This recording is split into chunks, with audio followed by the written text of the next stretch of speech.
Hi, I'm Connie Denbach from Alderwood United Church, and I'd like to welcome you to Week 6 summary of The Way, which is 16 reasons why people do not hear from God. And I'm going to give you all 16 reasons, rapid fire. If you've done your homework, you've got them. And if you don't, jot them down now. They're a great diagnostic tool. So, in reverse order, number 16 reason why people do not hear from God is they don't want to. Why would a person not want to hear from God? Well, there are a number of reasons. I mean, you think sometimes people might not want to hear what God is saying, or they may have developed an image of God where God is that big fist in the sky who's out to get them, and so they're scared. They may not want to hear from the God that they've created in their imagination. Number 15 reason why people do not hear from God is they want to know everything in advance and have absolute guarantees on the end before they agree to listen to the beginning.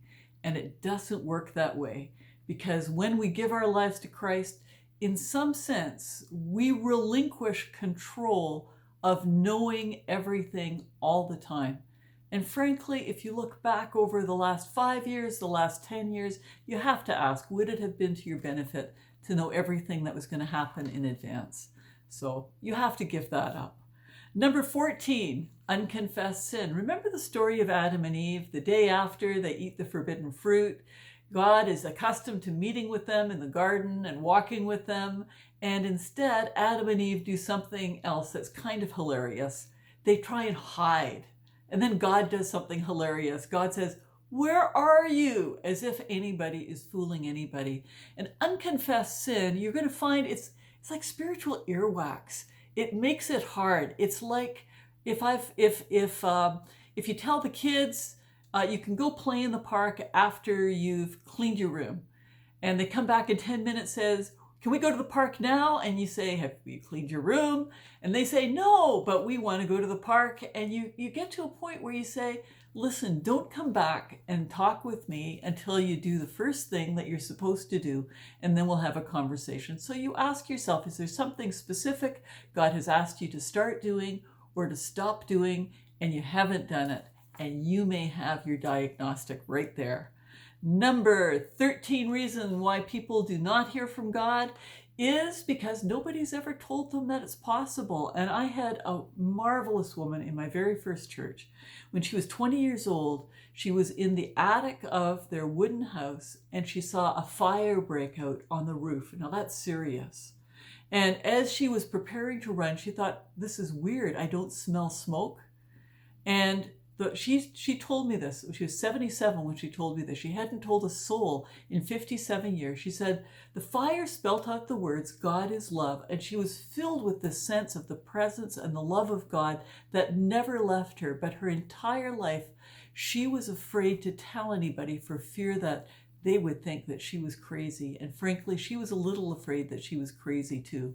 It was unorthodox, but God has his ways of communicating because God is a master communicator.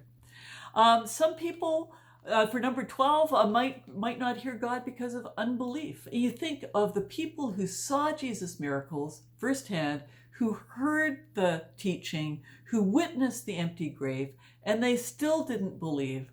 All I can say is that God can talk and talk and talk, but can't make anybody listen. And unbelief will prevent that. Number 11, fear of chaos. And this is a kind of a church fear. If everybody starts thinking that they're hearing from God and they can't tell the difference between their feelings and their opinions, and everybody has a different strong opinion now because they think they're hearing from God, you have a problem. And I can't deny that people can make chaos out of the best things. It's like driving. I mean, people can make huge chaos on the roads, which is why we have regulations and operating ways of doing things. And we do the same with hearing God. We don't want immature people being in a position of making life-changing decisions based on what are really their own feelings and thoughts. So we don't like chaos. God doesn't like chaos. And you don't have to have chaos, which is why we do discipleship training. Number 10, some people don't want a friendship with God. And I see this happen sometimes. Somebody is sick and they want to get better, or they want a job, or they're looking for a romantic partner, and they say, oh God, if you only help me with this, please, please, please, please. And they come to church twice and they pray every day and they put $5 on the offering plate, whatever it is. And then they get what they wanted and they're gone. Because they weren't looking for a friendship with God. They were looking for Santa Claus. And then when Christmas delivered the presents, they were out of there. And we'll see them again when they're looking for something else. But it's not friendship. And they are going to have a hard time hearing the whole thing that God is trying to say to them, probably has been saying to them. Number 9, people get too busy for God. And you know what? Busyness does not come from your external schedule. It comes from the inside. So I was trying to do my devotions the other evening after supper, and we're all isolated because of COVID here right now. It's not like I have any place that I really am supposed to be, but I found myself reading the psalm and just kind of, I wish I could get this over with and to the end of it. I wasn't taking anything in. And I realized my busy wasn't coming from the outside, it was coming from the inside. And that's something that we're going to need to conquer. And next week, we're going to show you a way to slow down your busyness, just like we did last week with the prayer of examine. We're going to keep giving you tools until you find the one that works the best for you. Number 8, doing all of the talking when you're praying instead of listening. Now think about it. Your closest relationships are relationships where you don't have to be talking all the time. There are long intervals of silence. And you do that when you're companionable and somebody will say something after a bit of silence and you're more likely to listen to it. You know, if you've ever met someone who just talks all the time without listening, it's not much of a relationship. And we need to understand that when we're in conversation with God, the answer may come in 5 hours or 3 days or 6 months, but that we are always in a listening, paying attention posture as we're praying, as we're reading scripture, as we're going through life. Number 7 reason is being impatient and racing ahead. So I pray, I ask for guidance, and then I go ahead and take action. And from personal experience, I can tell you that doesn't always end well. In fact, it often doesn't end well. And for impatient people like me who just want to get it done, it's a real discipline, learning to stop and ask God, what do I need to do next? When do I need to do it? How do I need to do it? And following through on that basis, or else we're not hearing God. We're just running ahead. Number 6, fearing people more than you fear God. And you know, if you're a people pleaser, you live on this razor edge all the time of trying to keep all of the people happy all of the time. And you have to know that's never going to work. So look at it this way. Some people are going to be unhappy if you do the right thing. Some people will be unhappy if you do the wrong thing. Some people will be unhappy if you do nothing at all. So really the only person that you have to worry about pleasing is God, because somebody else is going to be unhappy anyways. And you might as well be doing the right thing. You know, it's a no-brainer, but I know when you feel the pressure and the guilt from some people, it's hard to overcome. Number 5, the enemy tries to keep us from hearing. You remember Jesus' parable about the sower who goes out to sow and some of the seeds fall on the path and the birds come and snatch it up before it ever takes root in anything.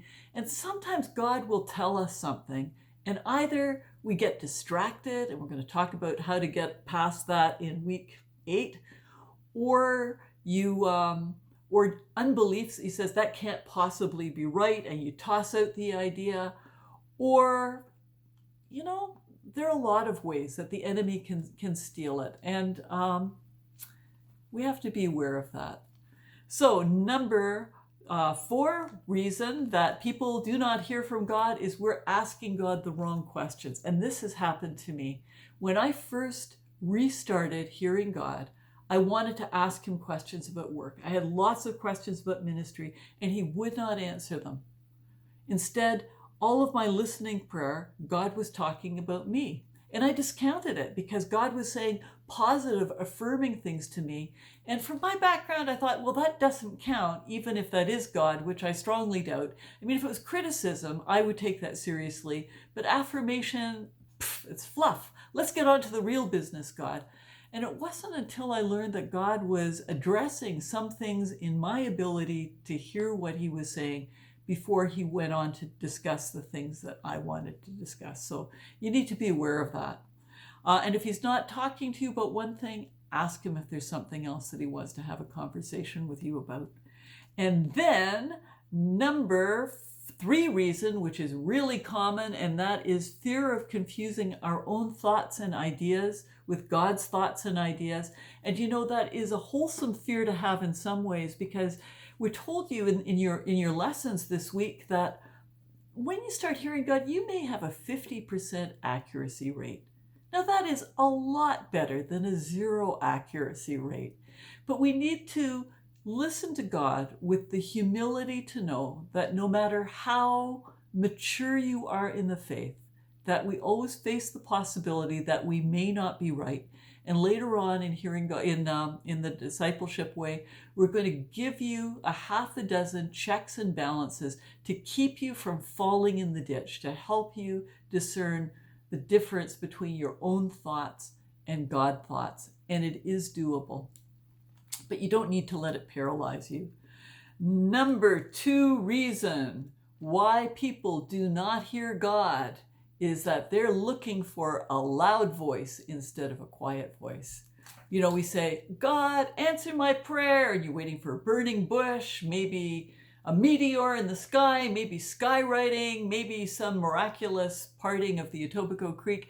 And it doesn't happen. And we don't recognize that 95% of the time or more that God speaks to us by an insight in our mind or somebody crossing our paths. And if we're looking for the big stuff, we're going to miss it. You do not listen to someone who shouts at you all the time. In fact, you tune them out. And God does not shout. God, like any good teacher, knows that if the student isn't paying attention, you don't raise your voice. You lower your voice so that they have to listen.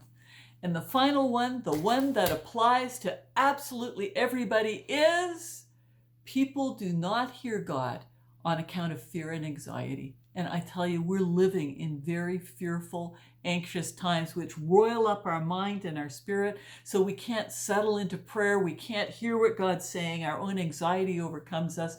And this coming week, we're going to give you another tool for walking through the steps to being free from fear and anxiety long enough so that you will hear from God and make that connection. And I don't know of any better solution to fear and anxiety than that. So that's week 6 summed up, and week 7 is coming up. It's going to teach you a quieting tool for STAR to help you with the number 1 reason why people don't hear from God. See you next week. Bye-bye.